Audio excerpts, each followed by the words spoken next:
Kelas 11 Kurikulum Merdeka, kita masuk pada halaman 165 ya. Di sini kita masuk pada aktivitas ketiga.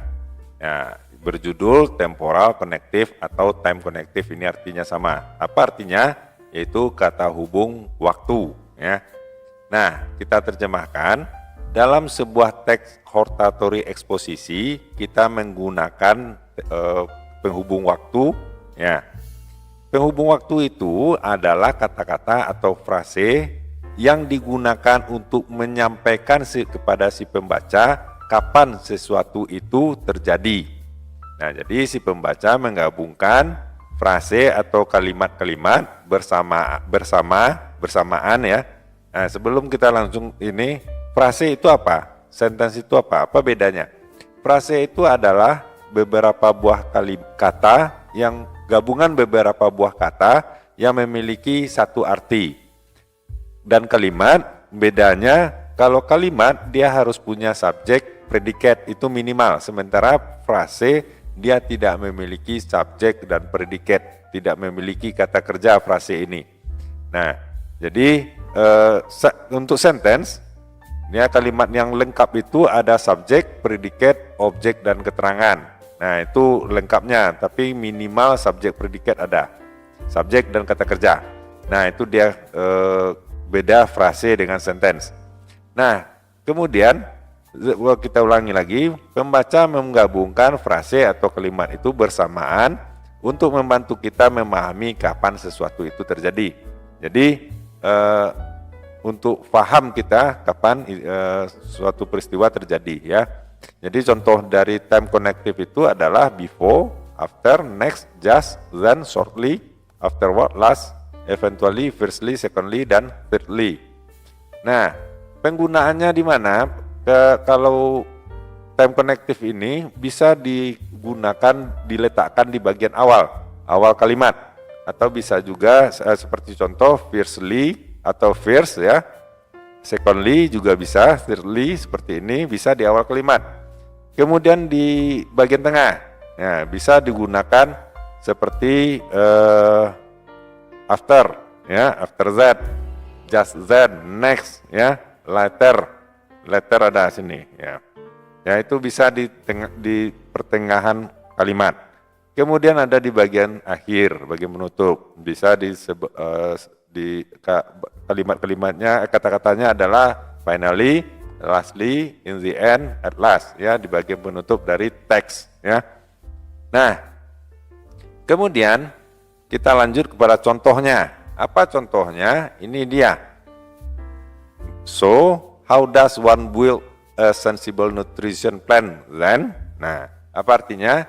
Lalu bagaimana seseorang membuat rencana nutrisi yang masuk akal? Nah, jadi kalimat ini mengandung time connective. Apa itu? Yaitu then. Nah, kalian sekarang tugasnya adalah membuat 3 kalimat menggunakan time connective. Nah, ini jawabannya boleh kalian buat, tidak ada yang baku ya. Yang penting kamu ada memasukkan kalimat-kalimat ini di dalam kata-kata ini di dalam kalimat ya. Before, after harus ada kata-kata ini.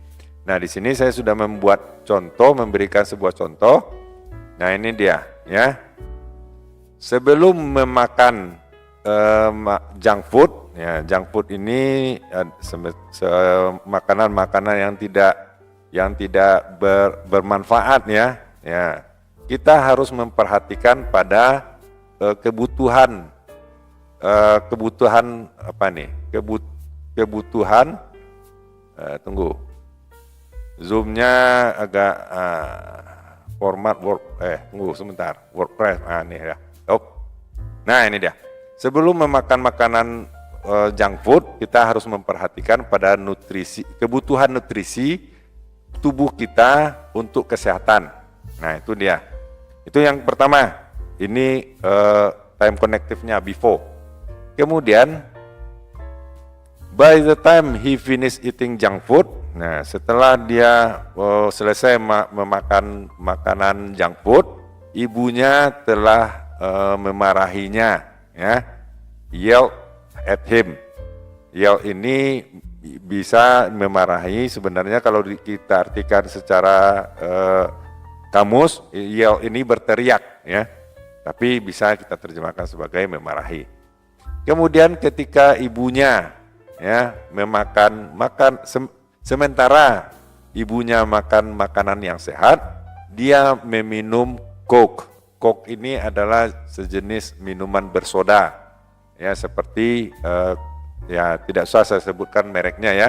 Nah, ini minuman bersoda itu semacam junk food juga yang tidak sehat ya. Ini while ya, ini kata time connective-nya. Kemudian whenever I see Brian, kapanpun saya bertemu dengan Brian, jadi di sini tidak melihat ya, bertemu. Dia komplain tentang junk food. Dia selalu komplain ya, tidak setuju. Nah, kemudian saya telah tertarik mengenai nutrisi sejak masa kecil saya. Nah, jadi ini dia since ya, time connective-nya yang bisa kita letakkan di sana. Nah, barangkali itu dulu untuk kali ini.